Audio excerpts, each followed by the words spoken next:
Hello dear students. आप सभी लोग पता है कि आज मौनी अमावस्या है।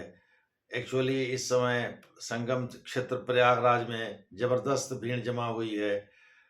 यूपी के मुख्यमंत्री योगी आदित्यनाथ जी के द्वारा ये कहा गया है करीब 8 से 10 करोड़ लोग यानी जो श्रद्धालु हैं उनकी संख्या प्रयागराज में 8 से 10 करोड़ है और वो लोग प्रयागराज में ही रुके हुए हैं। मोटे तौर पर आप कह सकते हैं कि प्रयागराज में इस समय काफ़ी भीड़ है। संगम क्षेत्र जहाँ करीब 44 घाट बनाए गए हैं, कहा जा रहा है कि वह लगभग 15 किलोमीटर के स्ट्रेच में बसा है और 10,000 एकड़ से अधिक भूमि पर बसा है। जो लोग स्नान करके आए हैं उनको भी उनका भी कहना यही है कि भाई काफ़ी चलना पड़ रहा है। तो योगी आदित्यनाथ जी के द्वारा जो जहाँ है वहीं स्नान करे, वह संगम नोज पर जाने की जिद या जाने का होड़ न मचाए। एक्चुअली कल रात या आज की रात आप कह सकते हैं जिसका आज भोर हुआ है, वह संगम क्षेत्र में शाही स्नान को लेकर के मची भगदड़ के बीच हुआ है। एक्चुअली नागा साधुओं या अन्य अखाड़ा परिषद के स्नान के लिए ग्रीन कॉरिडोर बनाया जाता है जो साफ सुथरा रखा जाता है, जहाँ कोई आता जाता नहीं है।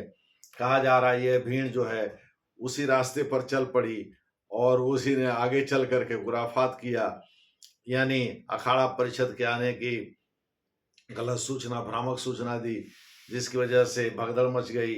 और भीड़ में भगदड़ मचने, बम के अफवाह वगैरह के कारण ऐसा नहीं हुआ और इसकी वजह से, भगदड़ मचने की वजह से कई लोग गंभीर रूप से घायल हो गए। हालांकि प्रशासन अभी इसकी संख्या नहीं बता रहा है, लेकिन दूसरे चैनलों जैसे अमर उजाला आदि के अनुसार इसमें 10 लोगों की मृत्यु हुई है और करीब 100 लोग घायल हो गए हैं।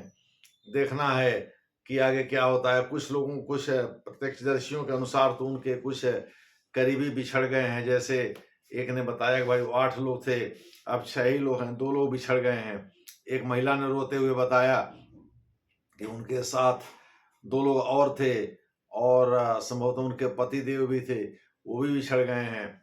तो इसमें वैसे ज़्यादा हताहत तो महिलाएं हुई होंगी, चूंकि महिलाओं में जो बुजुर्ग महिलाएं वो भाग नहीं पाई होंगी और वो गिर गई होंगी, लोग उनके ऊपर से चढ़ गए होंगे, इसी में वो मर गई होंगी। देखना होगा कि आगे प्रशासन क्या इसका आंकड़ा जारी करता है।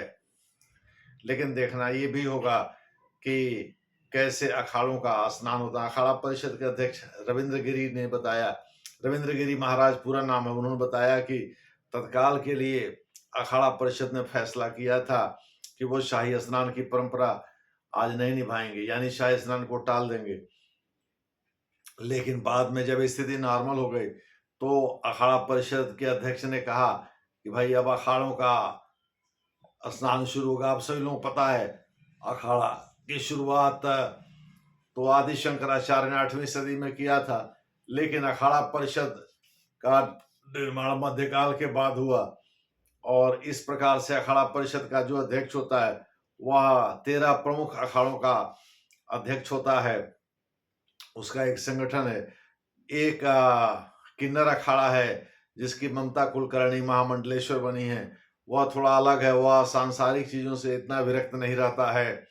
जो लक्ष्मी त्रिपाठी जो उसकी अभी तक अध्यक्ष थी, उनके अनुसार जैसा कि अन्य अखाड़ों की स्थिति रहती है कि वो सांसारिक चीजों को पूरी तरह से उसका परित्याग कर देते हैं, इसमें वो उन परंपराओं का निर्वाह करते हैं जो संत परंपरा या जो घर त्याग या घर मुंह माया छोड़ने संबंधी परंपरा से संबंधित है। तो इस प्रकार से निर्मोही अखाड़ा हुआ या जूना। सबसे पहले तो महा निर्वाणी अखाड़ा का स्नान होगा, उसके बाद तमाम शंभु अटल अखाड़ा है, निरंजनी अखाड़ा है, जूना अखाड़ा है, पंचाग्नि अखाड़ा है, शायद लास्ट में उदासीन अखाड़ा का स्नान होगा।